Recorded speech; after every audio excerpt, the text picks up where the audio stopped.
Hello Aquarius, Sun, Moon, Rising, and Venus signs. Kamusta kayo? Sana po ay nasa mabuti kayong kalagayan. Welcome back po sa Star Tarot. At kung bago kayo rito, welcome din po kayo. Please subscribe, like, share my videos, and leave me a comment po kung nakaresonate kayo. Thank you. First card ni Aquarius, we have Beloved, Radical Acceptance.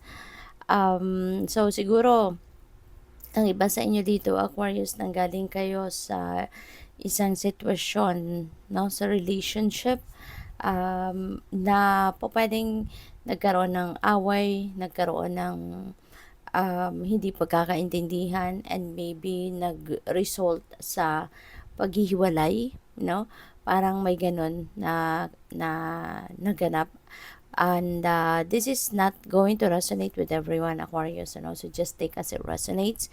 Kung hindi ito nagsasakto sa inyong sitwasyon, don't take it, okay? Just take what resonates with you, okay? So parang yung may ganon, no, na sitwasyon ng iba sa inyo, and maybe for the longest time, you know, talagang siguro hindi ninyo basta-bastang natatanggap pa, or hindi ninyo na-overcome pa, pwedeng may ganon. And now, maaaring ma-realize ninyo na parang pinapahirapan nyo naman din ang sarili mo with that, diba? Kasi, maaaring ngayon, maiisip mo na, marirealize mo na hindi na maibabalik, no? Po pwedeng ang sitwasyon ninyo hindi na maibabalik, pwedeng ang sitwasyon ninyo hindi na yung parang hindi na talaga maayos, parang ganon. Kaya ngayon, you're just going to learn to accept the situation so that you can forgive and you can move on. Okay? In order for you to move on with your life. Kasi maaaring naiisip din ninyo na gano'n na lang din naman ang sitwasyon. So, parang in a way, parang unfair naman sa iyo, unfair naman sa sarili mo na mabigat pa rin ang inyong loob, 'di ba? You're still holding on to emotional baggages, to your emotional wounds, yung mga ganon. So, maaaring yung other person is masaya na sa buhay niya, pero ikaw, hindi pa rin, kasi parang hindi mo pa to natatanggap. No? But now, maybe you're going to just embrace it. You're just going to accept the situation na ganun talaga.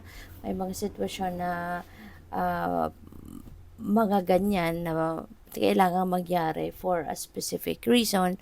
And now, you know, in order for you to move on with your life, matututunan mo na itong tanggapin na sitwasyon. Okay? So that you can also move on with your life. Kasi po pwedeng matagal-tagal na to. No? Po pwedeng may matagal-tagal na naging sitwasyon ninyo ito. So we also have the bold step forward. Ayan. So, po pwede na merong opportunity na dadating for some of you Aquarius, and it will require you to come out of your comfort zone. You know, kung ano man ang opportunity na to, maaaring this is totally new for you. This is like an uncharted territory para sa inyo, kaya kailangan na maging matapang ka sa pagharap, no, sa opportunity na to. Kasi maybe you also know, you're also realizing, 'di ba, na yung mga opportunity na yan dumarating sa buhay natin because it's meant for us. You know, yung mga opportunity na yan, hindi ipapadala sa atin, hindi i-align ng universe sa path natin if that's not meant for us. Kaya you are siguro recognizing that, no, na yung merong mga oportunidad na kumakatok sa iyo sa ngayon, na even if it is a tawag dito, yung bang hindi ka sanay sa ganyan, hindi pa ninyo nasusubukan ang mga ganyang bagay in the past, you know, but you are recognizing that it's really meant for you. Kaya you are going to kumbaga mapipilitan ka na magpakatatag ka, maging matapang ka, no, para harapin ito and take advantage ng kung ano man ang opportunity na to. So what else? We have connectivity. Ayan. So, maaaring you are going to expand your horizon, no? You're going to expand your friendship, you're going to expand your business. Po pwedeng meron kayong mas maraming kliyente ngayon, no, sa negosyo ninyo na makikilala, or mas marami kayong magiging kaibigan sa ngayon, maraming tao ang mas makikilala ninyo, yung ganon, no? So, good luck. So, tignan natin kung ano pa maaring yung gagamitin din ninyo sa ngayon, ang mga connections ninyo, para makatulong, no, sa kung ano man ang inyong sitwasyon na nangangailangan kayo ng tulong. So we have prosperity. Wow, napakaganda nito. Focus on the positive and more good will come. Give thanks for blessings and they will multiply. Prosperity begins in the mind. Ayan. So prosperity is coming your way, provided, no, that you just project positivity. Okay? Kasi kapag ang isip mo positibo, no, yung pinoproject mo, yung energy is positive, then there are good things. There are so many good things that will come your way. Kasi positivity attracts positivity, 'di ba? No? Kapag positibong pag-iisip mo, positibo ang nararamdaman mo. So, mga magagandang uh, kaganapan at pangyayari din yung maa-attract mo towards you, 'di ba? At saka sabi dito, give thanks for blessings, 'di ba? And they will multiply. So, huwag kayong makakalimot din, no, na magpasalamat. Kasi the more na nagpapasalamat ka, the more na you are grateful of anything, no, na natatanggap mo sa buhay, mas dadami. Mas dadami yan. Mas papadalhan ka pa ng universe ng mas marami pang biyaya, 'di ba? Kaya wag na wag kayong makakalimot magpasalamat kasi yung pagpapasalamat, yung gratitude serves as a key, susi, nagsisilbing susi yan para sa mas marami pang biyaya, para sa mas marami pang blessings. Okay? Kaya sa ngayon, maybe you are going to embrace that positivity in you, and you will be more grateful sa mga blessings na meron kayo, at rest assured, no, na eventually prosperity and abundance will come. No, yun ang may experience mo sa buhay.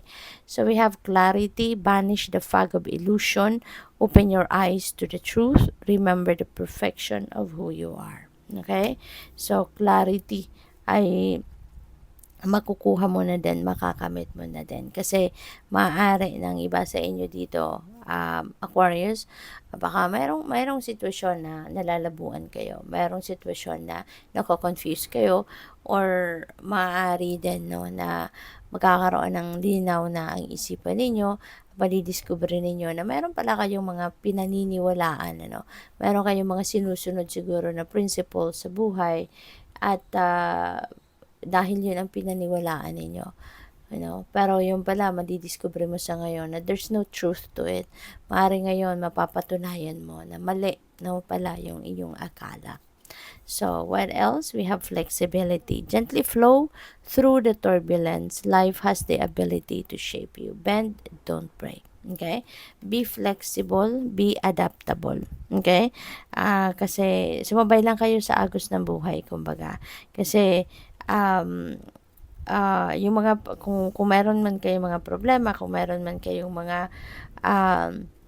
may mga problema, kung meron man kayong mga tawag dito, mga challenging situations na pwedeng na-experience, no, sa buhay ninyo, matuto lang kayong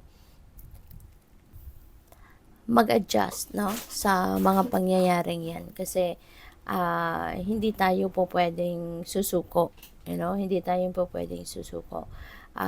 There's no room for giving up dapat sa buhay natin, kasi lahat naman, alam naman natin na lahat naman ng problema may solusyon, no? Lahat naman ng challenging situations, there's a way out to that. We just have to learn how to get around that situation. 'Diba? Kaya kailangan lang na maging flexible ka, mag-adjust ka, maging adaptable ka sa mga nangyayari. Okay? But never ever give up. Okay? Kasi hindi yan ang ano natin, hindi yun ang last resort natin, 'di ba? So tignan natin kung ano pa ang mga messages para sa iyo. We have Christ phrase, allow yourself to receive. Okay? Kasi pa pwede, no, na merong mga biyayang ibibigay sa iyo, ipapadala sa iyo ang universe, and kaya matuto kang tumanggap. Okay? Kasi pa pwede na ang iba sa inyo sanay kayo na kayo yung nagbibigay. Kayo lagi yung nagdo-donate, kayo lagi yung benefactor, kayo lagi yung nag-share, 'di ba? But now maybe there are some people, no, that are willing also to share what they have, 'di ba? Or pwede rin naman na baka talagang meron kang pangangailangan in whatever area of life, and maybe you are praying, 'di ba? Baka nagdadasal ka na, Lord, tulungan mo ako, ganito, ganyan, 'di ba?